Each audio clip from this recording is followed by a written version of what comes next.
안녕하세요. 책한민국입니다. 오늘 소개할 책은 참을 수 없이 불안할 때 에리히 프롬, 지은이는 박찬국, 서울대 철학과 교수입니다. 박찬국, 서울대학교 철학과를 졸업하고 동대학원에서 석사학위를, 독일 비르츠부르크 대학교에서 박사학위를 받았다. 니체와 하이데거의 철학을 비롯한 실존 철학이 주요 연구 분야로 원효 학술상, 운제 철학상, 반야 학술상 등을 받았다. 최근에는 불교와 서양 철학 비교를 중요한 연구 과제 중의 하나로 삼고 있다. 본문을 읽겠습니다. 1941년 발간된 자유로부터의 도피는 에리히 프롬을 처음으로 세상에 알린 책이다. 이 책은 프롬의 주저로서는 가장 먼저 출간되었지만 그 후에 프롬이 전개하는 모든 사상의 핵심을 담고 있다. 28개국 언어로 번역되어 전 세계적으로 500만 부 이상이 판매되었고 1956년 공산주의 독재에 대항하여 일어난 헝가리 혁명이나 아랍의 봄이라고 불렸던 2010년 아랍 민주화 운동을 비롯하여 민중이 독재 정권에 저항하는 모든 곳에서 높은 관심을 끌었다. 프롬은 붕괴해버린 동구 사회주의도 그리고 자본주의도 자유로부터의 도피가 대규모로 일어난 예라고 본다. 우리는 자유로 인해 삶의 풍요로운 가능성을 실현할 수 있지만 이에 못지않게 불안에 사로잡힐 수도 있다. 자신의 삶을 스스로의 힘으로 개척해 나가야 하지만 세계가 내 뜻대로 움직이지 않기 때문이다. 근대는 원래 중세적인 속박으로부터 자유를 실현하는 것을 목표로 출발했지만 나치즘과 동구 사회주의에서 보듯 전대미문의 전체주의와 자본주의에서 보는 것과 같은 광적인 물신 숭배로 귀착되었다. 중세적 속박으로부터의 자유는 오히려 자유로부터의 도피로 끝난 것이다. 프롬이야말로 20세기 사상가 중에 일반 대중에게 가장 큰 사랑을 받았던 사상가일 것이다.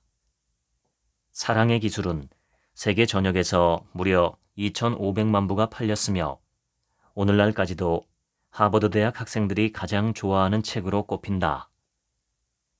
소유냐 존재냐 역시 전 세계적으로 1,500만 부 이상이 팔렸다.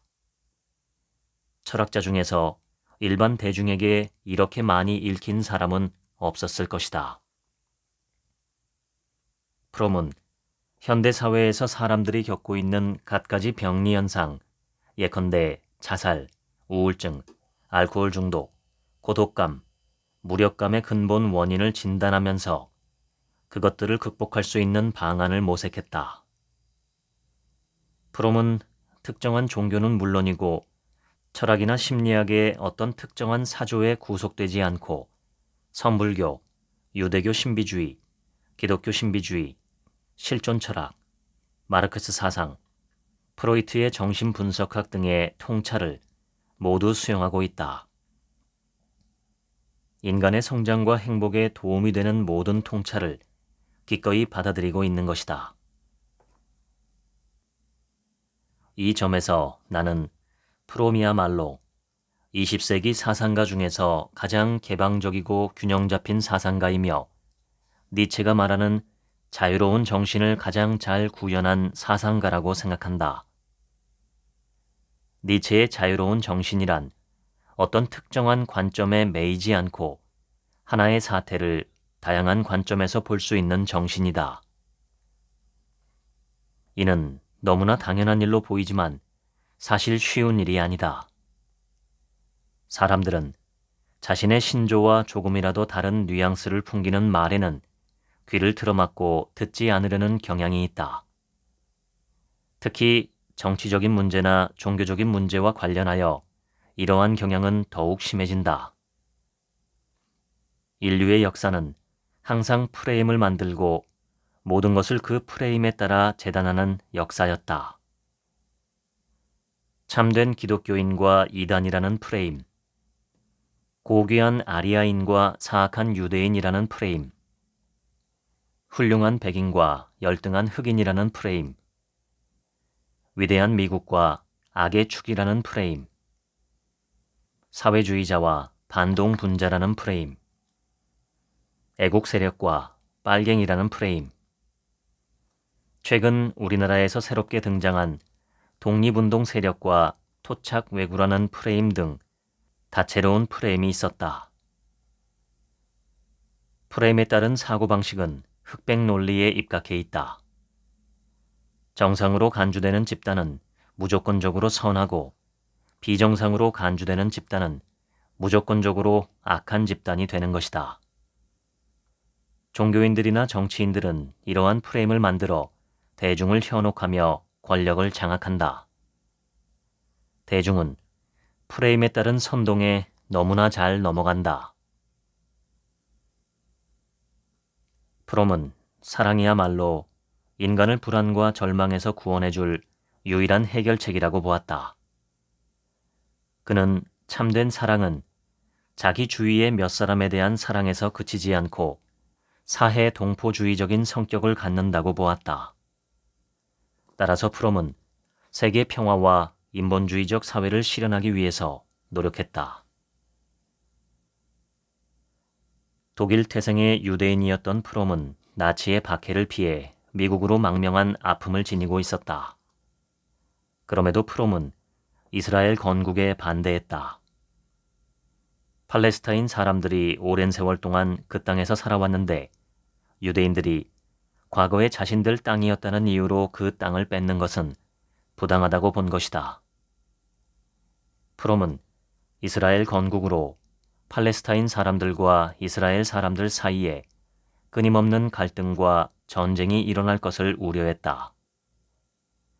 프롬은 이스라엘 건국 후에는 이스라엘 정부의 토지를 빼앗긴 아랍인들에게 토지를 되찾아주는 운동을 벌이기도 했다. 프롬은 소유냐 존재냐에서 삶의 방식을 소유지향적인 삶과 존재지향적인 삶, 즉 소유양식과 존재양식으로 대별하고 있다. 소유지향적인 삶이란 삶의 의미를 더욱 많은 물질이나 명성 혹은 지위의 소유에서 찾는 삶의 방식을 가리킨다. 이에 반해 존재지향적인 삶은 지혜와 사랑 같은 인간의 본질적인 능력을 실현함으로써 자신의 존재를 완성하는 데서 삶의 의미를 찾는다. 존재지향적인 삶은 모든 사물을 존중하고 그것들과 교감을 나누며 그것들의 성장을 돕는 삶이다. 독일에서 500만 부가 넘게 팔렸던 사랑의 기술의 인쇄로 프롬은 보잘것없는 액수의 돈을 받았지만 전혀 문제 삼지 않았다. 프롬은 사람들이 자신의 책을 읽고 무언가 도움을 받는다면 그것으로 만족한다고 말했다. 아울러 오전 시간은 연구와 사색을 위한 신성한 시간으로 여기면서 그 시간에는 돈 버는 것과 관련된 일을 일절하지 않았다고 한다. 나는 프롬의 삶이야말로 존재지향적인 삶이 무엇인지를 몸소 구체적으로 보여준 삶이라고 생각한다. 프롬은 자신에 대한 아버지의 끊임없는 근심 걱정과 어머니의 질식할 것 같은 소유욕으로 큰 고통을 받았다. 프롬은 이런 부모 밑에서 자라며 자신이 참을 수 없을 정도로 불안한 아이가 되었다고 말한다. 프로이트는 강박증이나 우울증 등과 같은 신경증의 근원을 사람들이 유아 시절에 경험했던 본능적인 욕구에 대한 억압에서 찾았다. 이에 반해 프롬은 어린 시절에 부모의 참된 사랑을 받지 못한 데서 찾았다. 프롬은 아버지와 어머니가 자신에게 집착만 할 뿐 사실은 자신의 발전과 성장에는 관심이 없었다고 말했다. 아버지와 어머니가 프롬을 독자적인 인격으로 대우하지 않았던 것이다. 프롬의 집안은 친가든 외가든 유대교를 독실하게 신봉했다. 이런 가정 환경에서 성장했던 프롬의 어릴 적 꿈도 탈무드 연구가가 되는 것이었다. 프롬은 나중에 정통 유대교 신앙을 버리지만 랍비들이 보여준 삶의 태도는 인간이 구현해야 할 삶의 이상으로 프롬에게 오래도록 남았다. 프롬은 사람들이 돈을 벌기 위해 하루의 대부분을 보내는 자본주의를 병적인 것으로 생각했다. 1차 세계대전이야말로 프롬이 청소년기에 겪은 가장 결정적인 사건이었다. 프롬은 1차 세계대전이 일어나기 전에 충격적인 경험을 한다. 전쟁이 터지기 직전이었기에 당시 독일에서는 영국에 대한 맹목적인 증오가 지배하고 있었다. 원래는 평화를 사랑하는 휴머니스트라고 자처했던 교사들과 학생들 모두 광신적인 민족주의자가 되었고 영국인들을 순진무구한 독일 병사들을 몰살하려는 교활한 악마로 여겼다. 이런 상황에서 선생님 한 분이 학생들에게 영국 국가를 암기하라는 숙제를 내주었다. 학생들은 반은 장난으로 반은 영국에 대한 증오심으로 적국의 국가를 배우지 않겠다고 말했다. 그때 선생님은 야릇한 미소를 지으면서 그게 무슨 소리야. 지금까지 영국은 단 한 번도 전쟁에 진 적이 없어. 라고 조용히 말했다고 한다. 프롬은 선생님의 이 말을 광기와 증오의 소용돌이 속에서도 냉철함을 잃지 않는 이성의 소리로 경험했다. 이 한마디 말과 선생님이 보인 침착한 태도는 평생 교훈으로 남았다. 그 후로 프롬은 당파적인 태도에 사로잡히지 않으려 노력했으며 감정을 자극하는 선동적인 구호에 휩쓸리지 않았다. 수백만의 사람이 한 번도 보지 못한 사람들을 서로 죽이고 죽임을 당하면서 가족과 친구들을 비롯한 가까운 사람들을 한없는 비탄에 빠뜨리는 일이 어떻게 가능한 것인가? 서로 적대하는 두 진영 모두 자신들은 전쟁을 바라지 않고 오직 평화와 자유를 위해 싸울 뿐이라고 주장하는데도 전쟁은 왜 일어나는가? 전쟁으로 이득을 보는 사람들은 사실 전승국의 정치가들과 장군들 그리고 부자들 뿐인데도 왜 수백만의 병사가 서로를 살육하는 일에 자진해서 나서는가? 1차 세계대전은 인간을 이성적인 존재로 보면서 이성의 힘으로 모든 문제를 해결할 수 있을 것으로 생각했던 서구의 계몽주의적 신념이 파산하게 된 사건이었다. 프롬은 이후 인간의 비합리적이고 파괴적인 성향과 정치에 깊은 관심을 갖게 되었다. 아울러 모든 종류의 이데올로기와 공적인 선언 따위에 대해서 극도로 회의적이 되었으며 모든 것을 의심하지 않으면 안 된다라고 생각하게 되었다. 프롬은 시오니즘을 유대교의 휴머니즘적인 근본 정신과 메시아주의와 모순되는 편협한 민족주의라고 보았다. 그는 죽을 때까지 시오니즘에 대해서 비판적인 태도를 견지했으며 이스라엘 국가에 대해서도 호의적이지 않았다. 그는 아랍인들의 권리를 열정적으로 대변했으며 아랍인들에 대한 이스라엘의 탄압을 비판했다. 프롬은 1934년까지만 해도 프로이트의 리비도 이론을 신봉하는 정통 프로이트주의자였다. 그러나 1935년부터는 카렌 호르나이나 설리번처럼 인간의 심리 형성과 치료에서 인간관계가 결정적인 역할을 한다고 보는 정신분석학자들의 영향을 크게 받는다. 이들은 환자가 겪고 있는 문제를 공유하면서 환자를 따뜻한 애정으로 대하고 환자와 진지하게 대화하는 것을 가장 중요한 치료 수단으로 여겼다. 프롬은 이들의 견해를 크게 수용하면서 1935년부터는 성욕을 인간 행위의 가장 근본적인 동인으로 보는 프로이트의 리비도 이론과 거리를 두게 된다. 프로이트는 인간은 자신의 본능적 욕구를 충족시키기 위해서만 타인과 관계한다고 보았다. 이와 달리 프롬은 인간은 고립된 존재가 아니라 다른 인간들과의 관계 속에서 자신을 형성해 나가며 이러한 관계가 인간의 인격 형성에 지대한 영향을 미친다고 보았다. 인간은 자신의 욕망을 충족시키는 수단으로서 다른 인간을 필요로 하는 것이 아니다.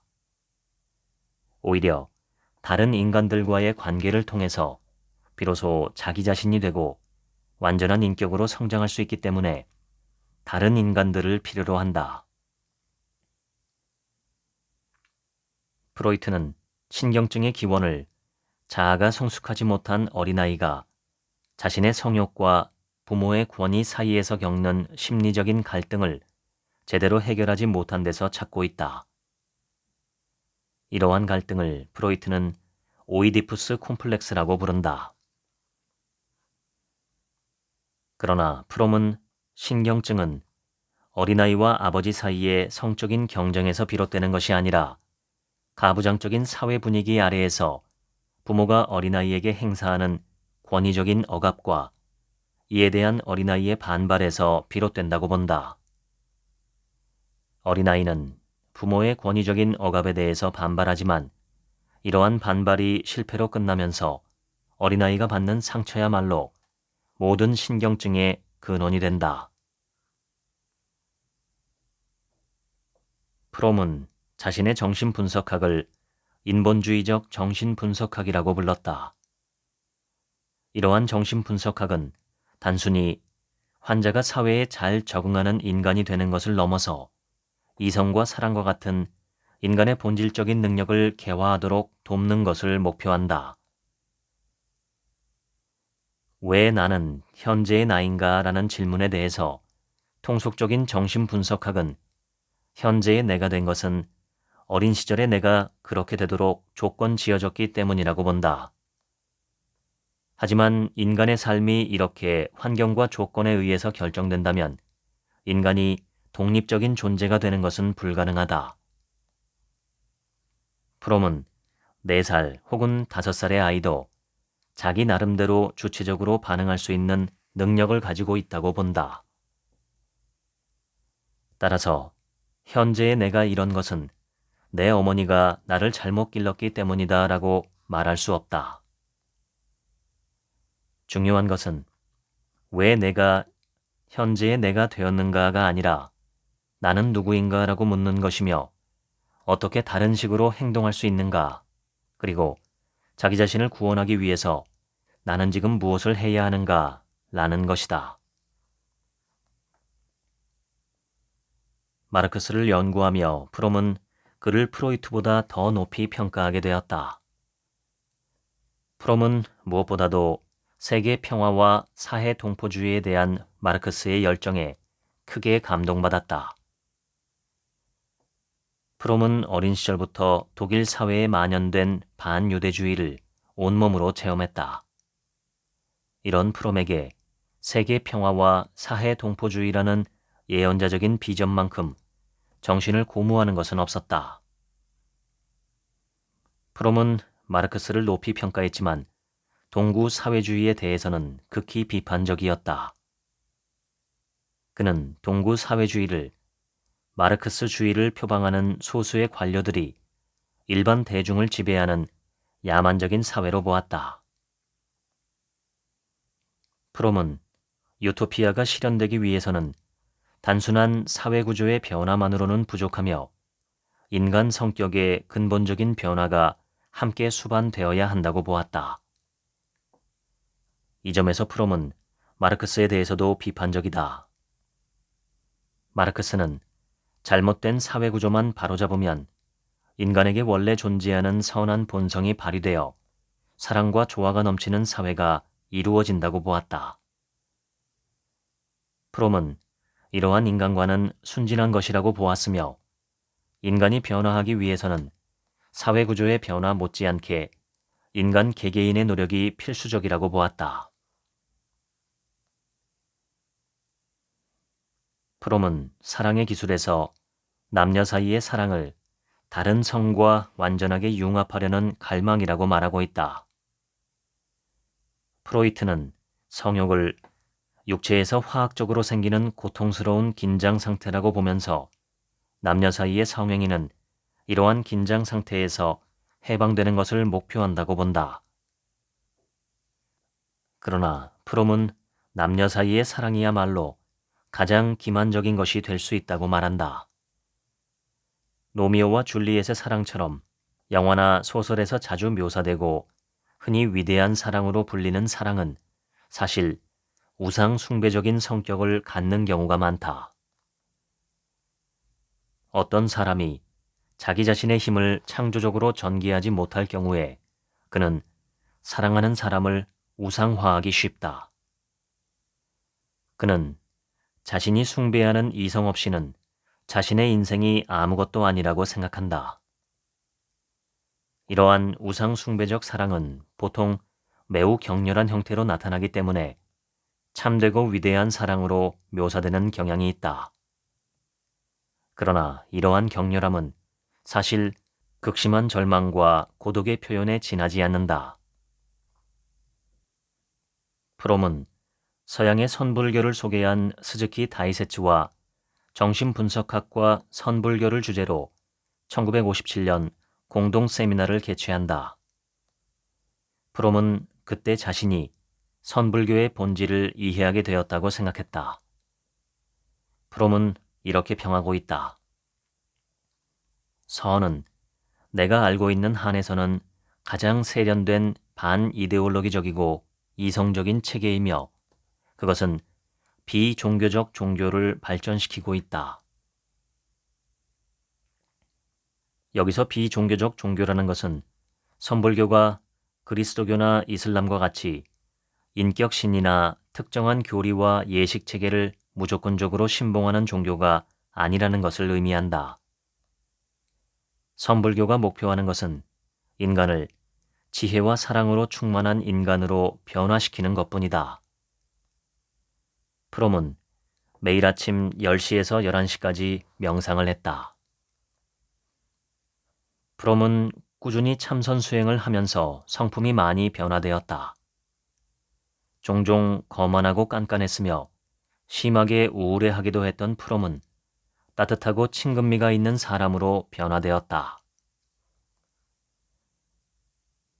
자유가 아니면 죽음을 달라 라는 말은 미국 독립혁명의 지도자 패트릭 헨리가 미국 독립전쟁이 시작되기 한 달 전에 미국인들에게 영국에 대한 항쟁을 호소하며 부르짖었던 말이다. 유사한 말로는 무릎 꿇고 살기보다는 서서 죽기를 원한다는 말도 있다. 그런데 사람들은 정말로 자유를 원하는가? 역사를 보면 오히려 자유보다는 무릎을 꿇고 노예의 삶을 택한 경우가 훨씬 더 많지 않은가? 헤겔은 그의 유명한 주인과 노예의 변증법에서 대다수 사람은 자유보다는 비굴한 연명을 택한다고 보았다. 노예가 되느니 차라리 죽겠다고 생각하며 죽음을 불사하며 싸우는 자는 주인이 된다. 이에 반해 죽음이 두려워 상대의 우월함을 인정하면서 목숨을 구걸하는 자는 노예가 된다. 마르크스는 공산당 선언을 이렇게 마치고 있다. 프롤레타리아가 잃을 것은 쇠사슬밖에 없으며 얻을 것은 온 세상이다. 만국의 프롤레타리아여 단결하라. 그러나 만국의 노동자들이 자본가들에 대한 투쟁을 전개할 때 그들은 목숨을 잃을 수도 있었으며 딸린 식솔들의 생계도 위태롭게 될 수 있었다. 따라서 노동자들은 혁명보다는 개량을 택했다. 레닌이 공산당이라는 엘리트 집단이 노동자들을 지도해야 한다고 주장한 것도 바로 이 때문이었다. 노동자들이 자발적으로 수행하는 자본가들에 대한 저항은 자본가들과의 타협으로 흐르기 쉽다는 것이다. 공산당이란 공산주의 사회의 건설을 위해 목숨을 바칠 정도로 마르크스 이념으로 철저하게 무장한 자들의 집단이다. 레닌의 이러한 구상은 적어도 러시아에서는 성공했다. 레닌은 인간에게는 자유보다 생존을 택하는 성향이 강하다고 생각했으며 그러한 성향을 극복하기 위해서는 철저한 정신 개조가 필요하다는 사실을 꿰뚫어 보았다. 그러나 프롬이 자유로부터의 도피에 대해서 말할 때 염두에 두고 있는 현상은 생존을 위해 자유로부터 도피하는 현상은 아니다. 인간도 동물의 일종인 이상 자신과 가족의 생존을 확보하려는 욕망은 가장 강한 욕망이다. 프롬이 자유로부터의 도피에 대해 말할 때 염두에 두고 있는 것은 생존을 위해서 자유를 포기하는 것이 아니라 굳이 생존이 위협받고 있지 않은데도 자신의 자유를 포기하는 것이다. 예를 들어 광신적인 종교나 정치 이데올로기에 빠지는 것도 자유를 포기하는 것이다. 사람들은 신이라는 성스러운 존재를 대표한다고 자처하는 교회와 성직자들에게 기꺼이 복종하며 소중한 재산을 갖다 바친다.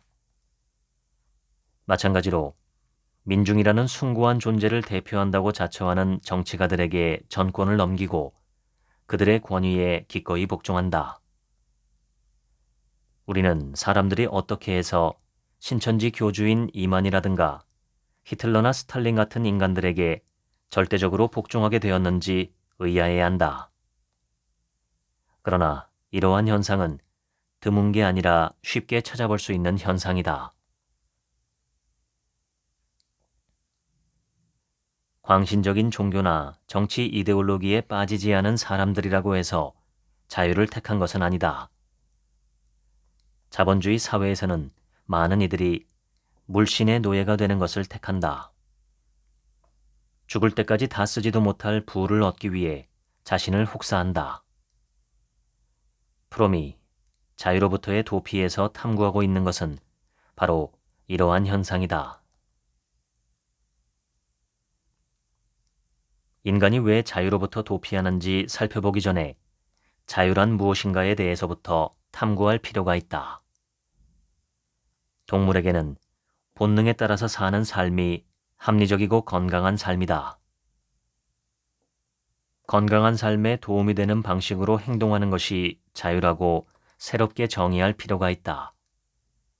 이러한 정의에 따르면 본능에 충실하게 사는 동물은 자유롭다고 할 수 있다. 유사 이래로 동물의 자유로운 삶을 방해하는 존재는 자연이 아니고 오히려 인간이다. 인간은 많은 동물을 인간의 욕망을 충족시키는 도구로 만들어버렸다. 진화론적인 철학에 따르면 인간이 문명 생활을 하기 시작한 것은 5,000년 전인 반면에 인간과 침팬지가 진화의 여정에서 갈라진 것은 대략 600만 년 전이라고 한다. 이러한 사실로부터 진화론적인 철학은 인간이 100% 동물이라고 결론을 내린다. 거의 600만 년의 시간 동안 동물과 동일하게 살아왔기 때문에 동물의 본능이 여전히 인간을 철저하게 규정하고 있다는 것이다. 진화론적인 철학에 따르면 예수와 붓다의 멋들어진 설교도 결국 여성을 유혹하여 자신의 유전자를 남기기 위한 것이 될 것이다. 하지만 정작 예수와 붓다는 자신의 유전자를 남기는 데 관심이 없었다. 진화론에 입각한 글들을 보면 인간은 보이지 않고 동물밖에 보이지 않는 것 같다. 진화론적인 철학에 반하여 프롬은 인간과 동물 사이에는 본질적인 차이가 존재한다고 본다. 인간은 생리학적인 측면에서는 가장 연약한 존재이며 생존하기에 가장 불리한 존재다. 따라서 인간은 자신의 삶을 주체적으로 형성하지 않으면 안 된다. 인간이 이렇게 자신의 삶을 주체적으로 형성할 수 있는 능력을 보통 이성이라고 부른다. 철학자 중에서는 인간이 자신의 삶을 자유롭게 형성한다는 생각을 환상이라고 보는 사상가들도 있다. 스피노자와 쇼펜하우어가 그런 철학자다. 그들은 우주라는 대자연에 비하면 인간은 티끌에 불과한 존재라고 본다.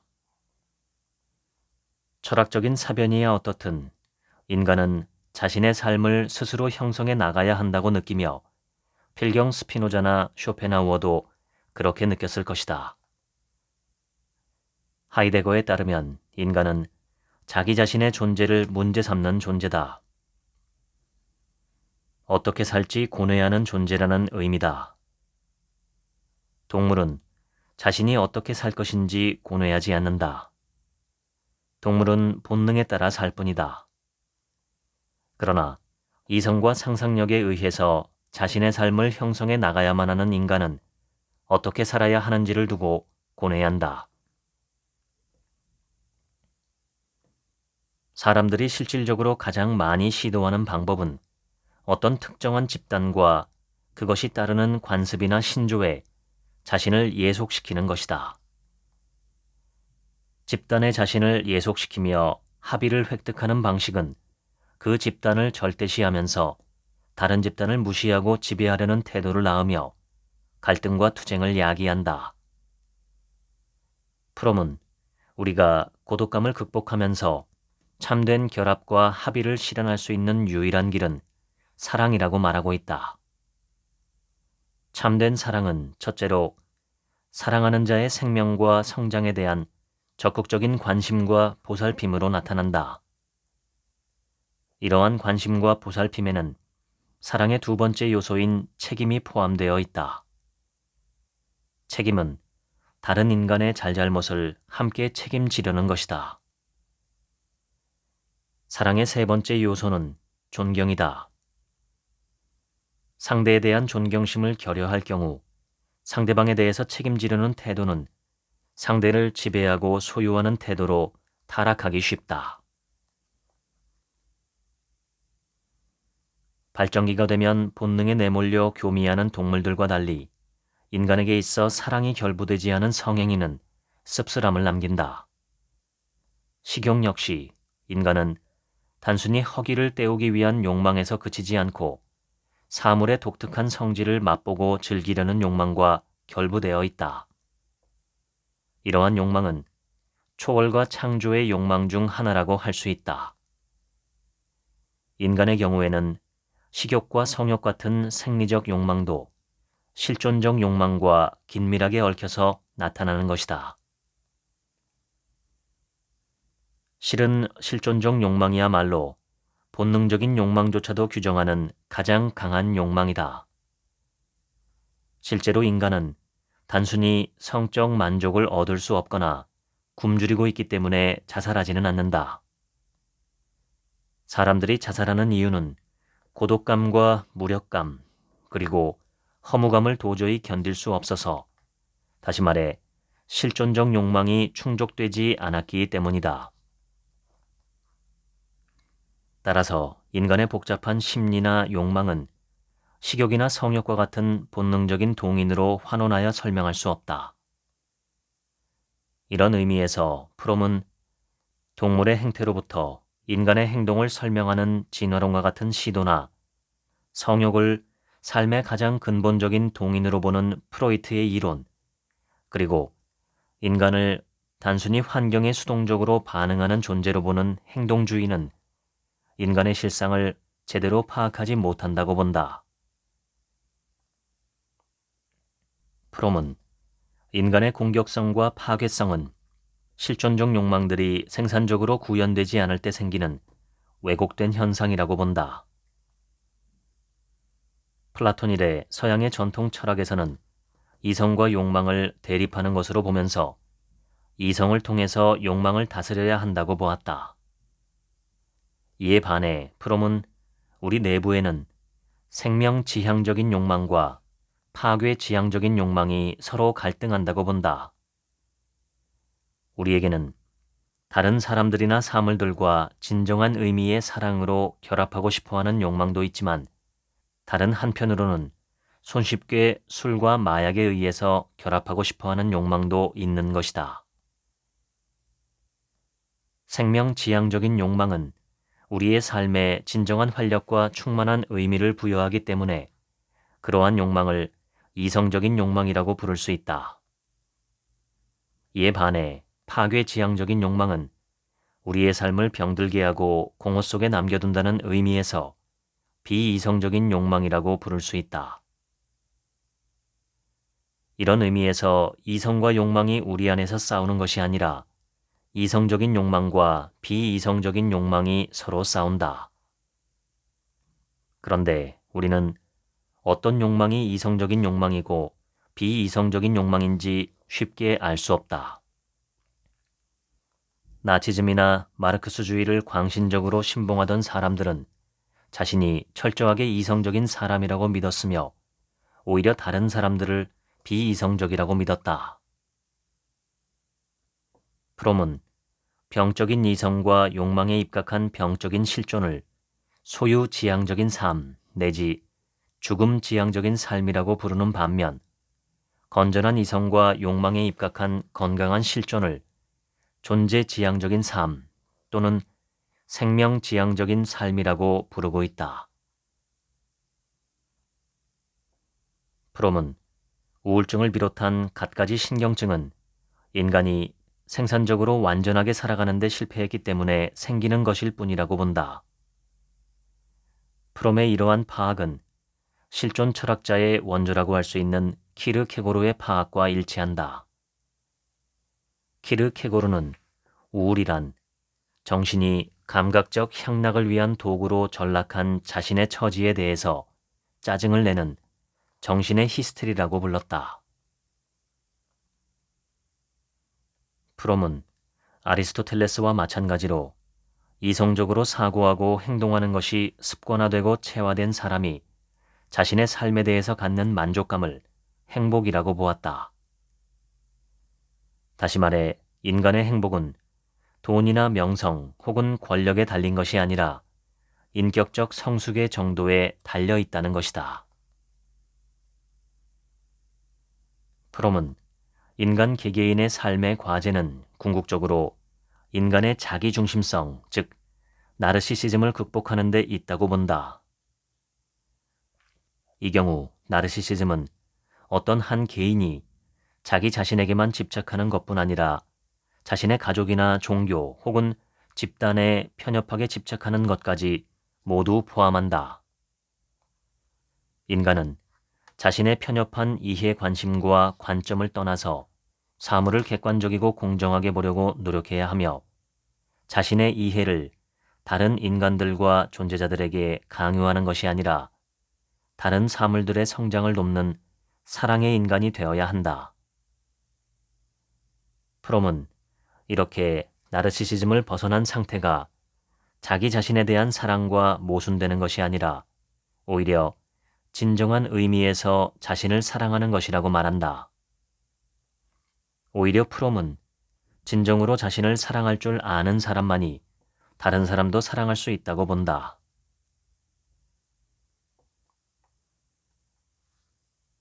프롬은 자유란 인간이 자신의 실존적 욕망들을 건강하게, 다시 말해 이성적인 방식으로 구현하는 것이라고 본다. 즉 자유란 사랑과 연대 그리고 지혜와 같은 미덕을 실현하는 것이다.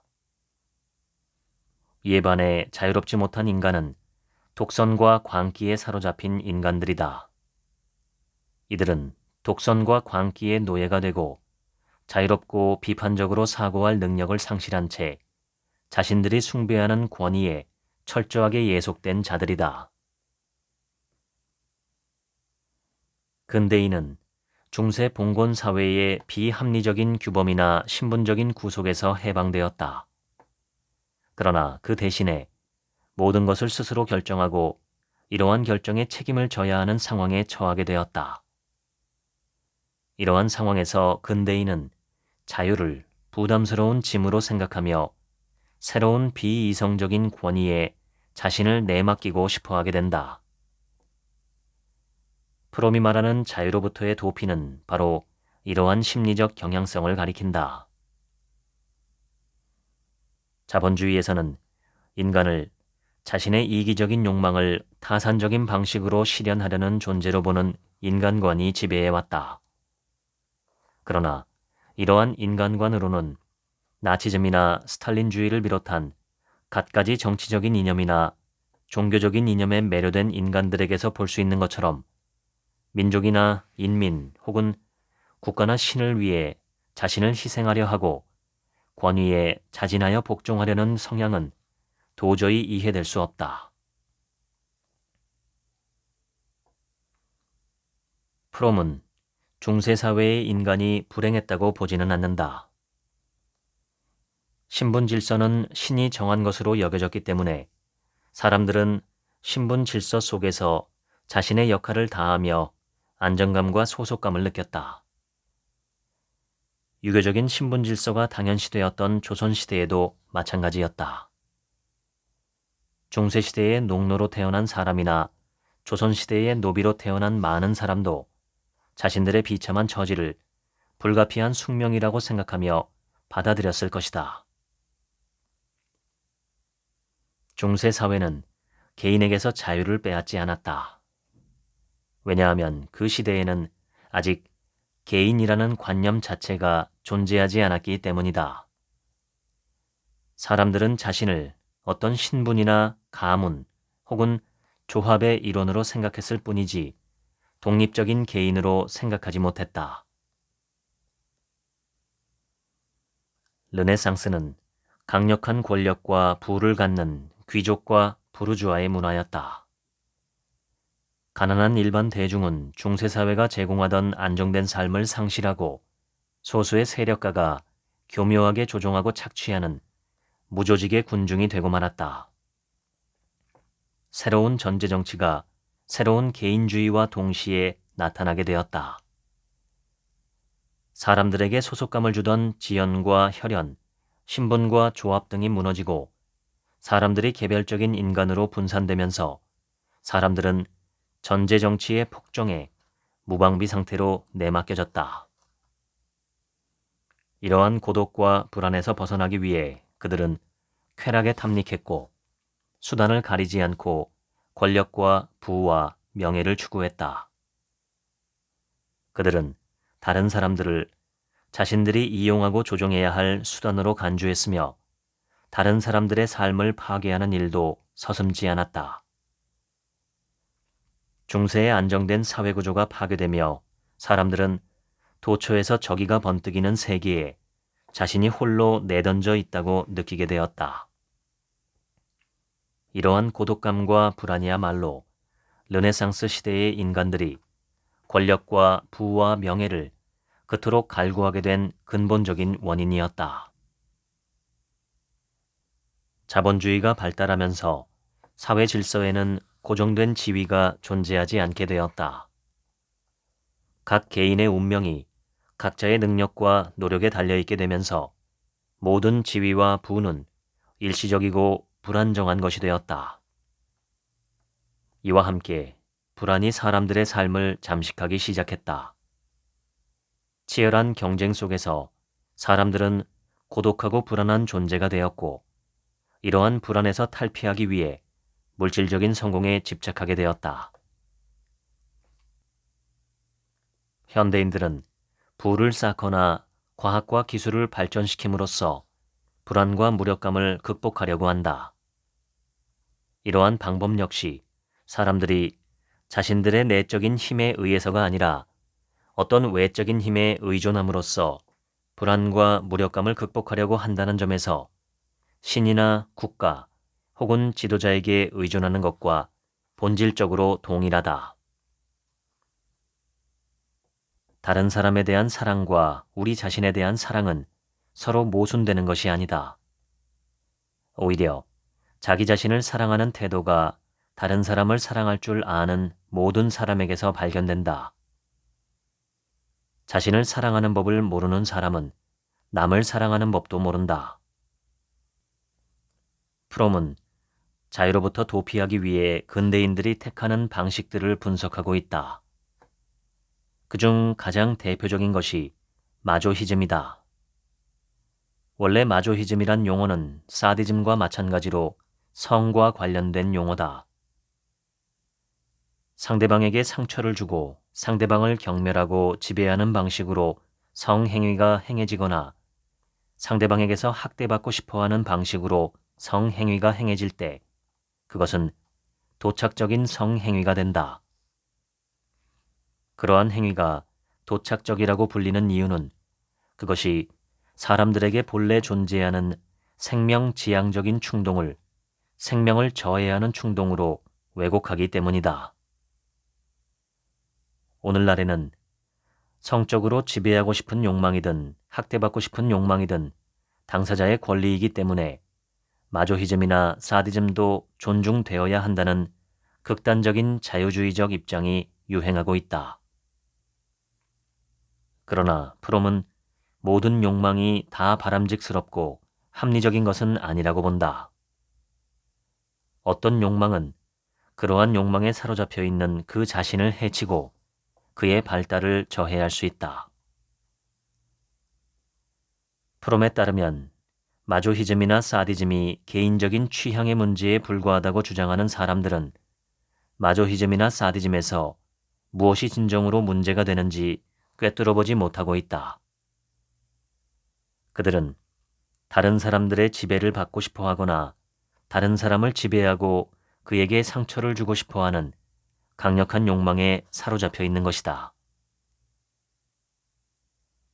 독일의 신학자이자 철학자인 슐라이어 마허는 종교적 경험을 절대적 의존의 경험이라고 정의했는데 이러한 정의에서 종교는 마조히즘적인 현상으로 이해되고 있다. 마조히스트는 자신보다 강력한 힘의 일부가 되는 방식으로 자신을 확대함으로써 하나의 독립적인 개인으로서는 가질 수 없던 힘을 얻게 된다. 외적인 권위든 내면화된 양심이든 그것을 주인으로 섬김으로써 스스로 결단을 내리는 일에서 해방된다. 그러나 마조이스트는 이러한 심리적 안정감과 삶의 확고한 의미를 얻는 대가로 자기 자신을 비하하고 괴롭혀야만 한다. 이러한 마조히즘적인 희생은 삶의 의미를 자아의 절멸에서 찾는다. 근대인들이 자유로부터 도피하기 위해서 택하는 방식 중의 하나는 사디즘이다. 프롬은 사디즘의 본질은 동물이든 어린아이든 살아있는 것을 절대적으로 지배하려는 열정이라고 본다. 사디즘은 단순히 육체적으로 괴롭히고 지배하는 형태로만 나타나지 않는다. 오히려 다른 사람의 감정을 상하게 하고 정신적으로 고통을 주려는 정신적인 잔혹성이 더 광범위하게 나타나고 있다. 사디즘적인 성격의 소유자는 오직 힘만을 찬양한다. 그는 힘을 가진 사람들을 숭배하고 사랑하며 그들에게 복종하는 대신에 힘을 갖지 못하여 반격할 수도 없는 사람들은 경멸하고 지배하려고 한다. 사디즘 역시 마조히즘과 마찬가지로 내면에서 겪고 있는 불안이나 무력감을 극복하기 위한 몸부림이다. 다른 생물이나 인간을 절대적으로 지배하는 방식을 통해 자신의 힘을 느끼고 싶어하며 이를 통해 불안에서도 벗어나고 싶은 것이다. 그러나 이들이 느끼는 힘은 사실 진정한 힘이 아니다. 사디즘과 마조이즘은 하나의 근본적인 상태, 즉 불안과 무력감에 사로잡혀 있는 상태가 나타날 수 있는 두 가지 방식에 불과하다. 많은 경우 사디즘은 친절이나 자비와 같은 것으로 위장한다. 가장 많이 볼 수 있는 합리화는 다음과 같은 것이다. 나는 너에게 무엇이 최선인지 알고 있기 때문에 너를 지배한다. 그리고 너는 너 자신의 이익을 위해 나를 따라야 한다. 나는 너무나 훌륭하고 뛰어난 인간이기 때문에 다른 사람들이 나에게 의존하고 복종할 것을 기대할 수 있는 권리를 가지고 있다. 권위주의적인 성격이 지배하는 사회는 복종을 요구받고 있는 사람들의 독립성과 비판적인 사고 능력, 그리고 능동성을 약화시킨다. 로마의 황제들은 사디즘적인 구경거리를 제공했고, 현대사회는 신문이나 텔레비전을 통해 범죄, 전쟁, 잔악 행위에 대해 줄기차게 보도하며 동일한 구경거리를 제공한다. 진정한 사랑에서는 사람들이 각자의 개성을 유지하면서도 다른 사람과 합일한다. 두 사람이 하나가 되면서 동시에 둘로 남아있는 역설적 현상이 생겨난다. 우리는 사랑을 통해서 다른 사람이 다른 어떤 것으로도 환원될 수 없는 독자적인 고유성과 존엄성, 그리고 고귀함을 갖는다는 사실을 알게 된다. 그러한 사실은 오직 사랑에 의해서만 드러나는 것이다. 우리는 흔히 줄 때보다도 받을 때 더 큰 기쁨을 느낀다고 생각하지만 오히려 주는 데서 큰 기쁨을 맛볼 수 있다. 어떤 사람이 주는 행위로서의 사랑을 할 수 있느냐 여부는 그 사람이 얼마나 인격적으로 성숙해 있느냐에 달려 있다. 그것은 인간이 의존성, 이기심, 타인을 착취하려는 욕망을 얼마나 극복하느냐에 달린 것이다. 이런 것들을 극복하지 않는 한 인간은 사랑을 주는 것을 두려워한다. 타인을 존중하는 진정한 사랑은 내가 독립적으로 존재할 수 있을 경우에만, 다시 말해 남을 지배하고 착취하고 남에게 복종하지 않아도 자신의 삶에 만족할 수 있을 경우에만 가능하다. 근대인들이 자유로부터 도피하기 위해 택하는 방식 중에 하나는 네크로필리아, 즉 파괴를 추구하는 것이다. 네크로필리아는 죽은 것, 부패한 것, 썩은 냄새를 풍기는 것, 병든 것에 열광적으로 끌리는 성격이다. 그것은 살아있는 것을 죽은 것으로 만들려는 정열이며 파괴 자체를 위해서 파괴하려는 정열이며 살아있는 것보다 기계적인 것을 선호하는 것이다. 파괴적인 인간은 살아 움직이는 구조보다는 법과 질서를, 자발적인 방법보다는 관료적인 방법을, 살아있는 것보다는 인공적인 것을, 독창적인 것보다는 반복을, 풍부한 것보다는 말쑥하고 깔끔한 것을, 사용하는 것보다는 저장하는 것을 더 좋아한다. 그들은 생명의 자발성을 두려워하며 다른 생명을 제거하려고 할 뿐 아니라 자신의 생명도 가볍게 대한다. 프롬은 파괴적인 성격을 소유한 대표적인 인물로 히틀러를 들고 있다. 히틀러는 독일의 패망이 확실하게 되었을 때 파리를 파괴하라고 명령했다. 다행히 파리의 독일군 사령부는 이 명령에 따르지 않았다. 또한 히틀러는 패망을 목전에 두고 독일을 초토화하라는 명령을 내렸다. 적군이 독일을 점령하기 전에 배급 카드, 혼인관계 서류, 주민등록, 은행 계좌의 기록, 농장, 가축, 식량 등 삶을 유지하기 위해 필요한 모든 것과 기념비, 궁전, 성, 교회, 극장, 오페라 극장 및 예술품까지도 완전히 소멸시키라는 명령이었다. 사람들은 보통 파괴적이고 악질적인 인간은 외관도 악마처럼 보일 것이라고 믿지만 그런 경우는 매우 드물다. 강한 파괴성을 지닌 인물은 오히려 표면적으로는 부드럽고 예의 바르며 가정과 어린이와 동물을 사랑하는 것처럼 행동한다. 히틀러 역시 평소에는 어린이와 동물을 사랑하는 모습을 보여주었다. 네크로필리아는 오늘날에는 청결하고 번쩍거리며 에로틱한 아름다움마저 갖추고 있는 정교한 인공물에 대한 사랑으로 나타나고 있다. 프롬은 20세기 후반을 지배하는 네크로필리아의 정신은 표면적으로는 미소와 친절을 보이면서도 오히려 모든 것을 사물화하고 상품화하는 보다 세련되고 섬세한 네크로필리아라고 본다. 확고부동한 신분 질서 속에서 각 개인이 자신의 지위를 변화시킬 수 없었던 중세사회의 붕괴와 함께 근대에는 자기 자신에 대한 회의가 시작되었다.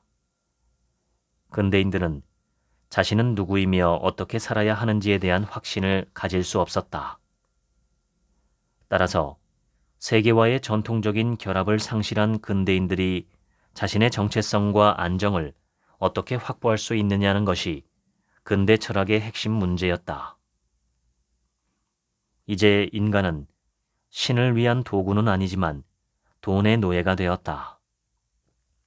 그러나 그렇게 획득된 자아의 정체성이란 사물화된 것이고 불안하기 그지없는 것이다. 이러한 정체성 개념에서는 소유한 지위나 재산에 따라 가치가 변화되는 하나의 물건처럼 자기 자신을 느끼게 되기 때문이다. 현대인들은 자연과학의 방법으로 증명될 수 없는 사실을 믿는 내면적인 능력을 크게 상실했다. 사람들은 과학에 대한 우상숭배에 빠져 인간의 모든 문제를 과학기술로 해결할 수 있다고 믿는다. 자기 내부에 존재하는 사랑의 능력을 성숙시킴으로써 고독감과 불안을 극복할 수 있다는 사실을 믿지 않고 신경 안정제와 같이 현대의학이 제공하는 약에 의존하여 문제를 해결하려고 한다. 현대인들은 표면적으로 자신의 삶에 만족하고 안정을 누리고 있는 것처럼 보인다. 하지만 사실은 지독한 불행에 빠져 있다. 실제로는 절망 속에서 허덕이고 있다. 현대인들은 생을 갈망하고 있다. 그러나 그들은 자동 인형처럼 되어버려서 자발적으로 인생을 경험할 수가 없다. 따라서 그들은 스포츠나 영화에 열광하고 스포츠 스타나 영화의 주인공과 자신을 동일시하며 대리만족을 얻는다. 그것들은 파시즘이 다시 자라나고 번성할 수 있는 토양이 될 수 있다. 사람들이 자신의 삶을 공허하고 무의미하다고 느낄 때 그들은 자신의 삶에 숭고한 의미를 부여하는 것처럼 느껴지는 정치 이념을 맹목적으로 수용할 수 있다. 최근에 유럽에서 극우파가 극성을 부리고 있으며 여전히 많은 국가에서 정치인들이 권력을 유지하거나 장악하기 위해 민족주의적인 감정을 이용한다는 사실은 그러한 위험이 충분히 현실화될 수 있다는 사실을 보여준다. 이런 의미에서 프롬은 현대인이 내면에서 겪고 있는 절망은 전체주의적 이데올로기를 육성하는 비옥한 토양이라고 본다. 우리는 사랑과 책임감과 관심에 입각한 삶을 살 경우에만 자신의 인격과 정체성에 대한 확신과 자신감을 가질 수 있다. 이에 반해 우리가 자신의 정체성을 재산이나 지위, 권력, 가족, 신체, 과거의 영광을 통해서 확보하려고 한다면 자신의 인격과 정체성에 대한 확신을 가질 수 없게 된다. 자아의 참된 정체성은 내가 얼마나 많이 소유하느냐에 의해 결정되지 않고 내가 얼마나 진실하게 존재하느냐에 의해 결정된다. 어린아이들은 남들의 눈치를 보지 않고 스스로 느끼며 생각하는 능력을 가지고 있다. 우리를 매혹하는 어린이들의 아름다움은 바로 이러한 자발성에 있다. 자발적인 활동은 인간이 자신의 자아를 포기하지 않으면서도 고독의 공포를 극복하는 유일한 방법이다. 프롬은 참된 자아와 자유를 구현하기 위해서 다음과 같은 삶의 자세를 가져야 한다고 말한다. 첫째로, 소유욕에서 벗어나야 한다. 둘째로, 모든 생명을 사랑하고 존중한다. 셋째로, 과거에 대한 회한이나 미래에 대한 걱정에서 벗어나 지금 여기에 완전히 존재한다. 넷째로, 자신 이외의 어떠한 인간이나 사물도 인생의 의미를 부여하지 못한다는 사실을 자각하는 독립적인 인간이 된다. 다섯째로, 다른 사람을 속이지 않으면서 또한 다른 사람으로부터 속지도 않는다. 여섯째로, 이러한 목표에 도달하기 위해서 끊임없이 수양을 한다. 사람들 대부분에게는 소유 양식과 존재 양식이 혼재해 있다. 소유 양식이나 존재 양식 중 어느 한쪽이 더 크게 지배하는 인간이나 사회가 있을 뿐이다. 프롬이 말하는 인본주의적이고 공동체주의적인 사회주의는 사람들이 소유욕을 완전히 떨쳐버릴 수 없는 한 실현되기 어려운 이념이다. 따라서 우리가 해야 할 일은 오늘날의 한국 사회를 단적으로 병든 사회라고 타기하는 것이 아니라 그것의 잠재적인 가능성은 보다 발전시키고 문제점은 개선해 나가는 것이다. 프롬 역시 폭력혁명을 반대했으며 민주적 절차를 통해 자본주의 사회가 인본주의적이고 공동체주의적인 사회주의에 접근해 나가기를 기대했다. 참을 수 없이 불안할 때 에리히 프롬 읽어드렸습니다. 지금부터는 제 얘기입니다. 오늘날은 불안의 시대입니다. 사람들의 마음이 대체로 불안하고 불편하고 불만스럽습니다. 불안과 불평과 불만, 이 세 가지의 공통점은 욕구의 미충족입니다. 바라는 게 있는데 그것이 채워지지 않은 상태일 때 우리는 불안하거나 불편하거나 불만스럽습니다. 그런데 진짜 문제는 욕구 자체가 왜곡되어 있을 때 혹은 필요함을 넘어 탐욕으로 번졌을 때입니다. 이런 경우가 사실 많죠. 우리가 불안하거나 불만스럽거나 불편한 거의 모든 대부분의 상황은 그렇습니다. 우리나라는 짧은 시간 내에 유례를 찾기 힘들 정도로 급격한 경제성장과 민주주의를 이루었습니다. 제 부모님이나 조부모님 시대의 이야기를 들어보면 지금의 아프리카와 비슷합니다. 굉장히 비참하죠. 이분들은 상대적으로 조금만 만족스러운 상황이 펼쳐져도 감사하고 기뻐할 가능성이 높습니다. 자신이 겪었던 어려움을 기준으로 평가하기 때문입니다. 제가 어릴 때를 돌아보면 지금의 가난한 동남아시아 국가들과 비슷합니다. 서울에서 태어나서 서울에서 자랐지만 제가 어릴 때도 종종 정전이 있었고 단수는 흔했습니다. 지금 아이들은 아마 재난이나 전쟁이 아니고서는 전기가 나오지 않거나 수돗물이 나오지 않는 상황은 상상하기 어려울 것입니다. 제가 10살쯤 되었을 때는 물론 동네가 산동네여서 그랬을 수도 있지만 하루 걸러 한 번쯤은 반나절 정도 수돗물이 나오지 않았습니다. 그래서 초등학교 다닐 때 학교 갔다 오면 큰 고무 대야나 들통에 수돗물을 받아놓는 일이 중요했었습니다. 저녁에 밥을 짓고 몸을 씻어야 하는데 물이 나오지 않으면 정말 곤란하거든요. 그래서 저는 가끔 유튜브 광고에서 아프리카 사람들이 깨끗한 물이 없어서 고통받는 장면을 볼 때면 어린 시절이 생각나면서 감정이입이 되기도 합니다. 욕구가 탐욕이 되지 않게 보살피는 것은 불안과 불만과 불편을 통제하는 큰 힘이 됩니다. 오늘 소개한 책은 에리히 프롬의 사상을 전반적으로 다루고 있습니다. 그리고 그 핵심 키워드는 자유와 생명입니다. 자유와 생명과 자발성은 형제와 같습니다. 자유로운 사람은 자발적으로 생명력 있게 살아가고 자발적으로 행동하는 사람에게는 자유와 생명력이 있습니다. 이 책에도 나와 있지만 어린아이들을 보면 자유가 무엇이고 자발성이 무엇이고 생명력이 무엇인지 쉽게 알 수 있습니다. 그것은 내 영혼의 소리에 맞추어 살아가는 것이고 헨리 데이비드 소로가 말한 것처럼 나만의 북소리에 맞추어 걸어가는 것입니다. 그 반대되는 삶이 휩쓸려가는 삶, 얽매여 끌려가는 삶, 붙들려 묶여있는 삶이죠. 우리를 휩쓸어가고 붙들고 얽매는 것들은 종교와 철학, 지배계급의 이데올로기와 우리의 탐욕입니다. 아무리 좋은 것도 지나치면 좋지 않을 때가 많습니다. 물은 생명 현상에 꼭 필요한 것이지만 너무 많이 마시면 사람을 사망에 이르게 합니다. 이 책에 나온 대로 심지어 자유마저도 바람직한 방향성 없이 극대화하게 되면 삶을 파괴합니다.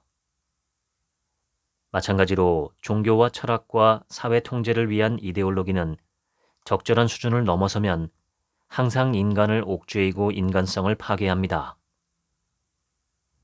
천년 동안의 중세 유럽이 그랬고 수천 년간의 왕정제도나 노예제도가 그랬고 지금은 경제성장과 물질적 소유의 극대화라는 자본주의의 이데올로기가 그렇습니다.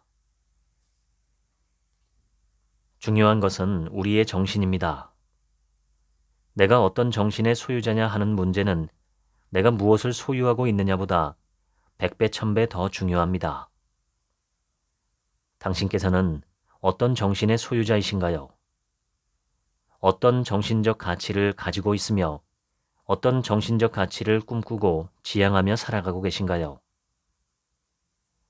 에리히 프롬이 꿈꾼 대로 인간이 속박에서 벗어나서 평화롭고 자유롭게 더불어 살아가는 시대가 언젠가 과연 올까요? 그런 미래가 실현될지 안 될지 여부는 미지수지만 진짜 중요한 건 그런 미래를 향해 나아가고자 하는 마음을 품고 하루하루 살아가는 것이 아닐까 싶습니다. 그럴 때에만 그 미래도 올 수 있겠죠. 이 방송을 들으시는 당신께서 물질적으로도 필요한 것이 채워지는 궁핍하지 않은 삶을 사시면 좋겠습니다. 그러나 정신적으로 풍요롭고 충만한 삶을 사시는 것이 먼저이기를 바랍니다. 지금까지 책 한 민국의 하루치 생각이었습니다. 들어주셔서 감사합니다.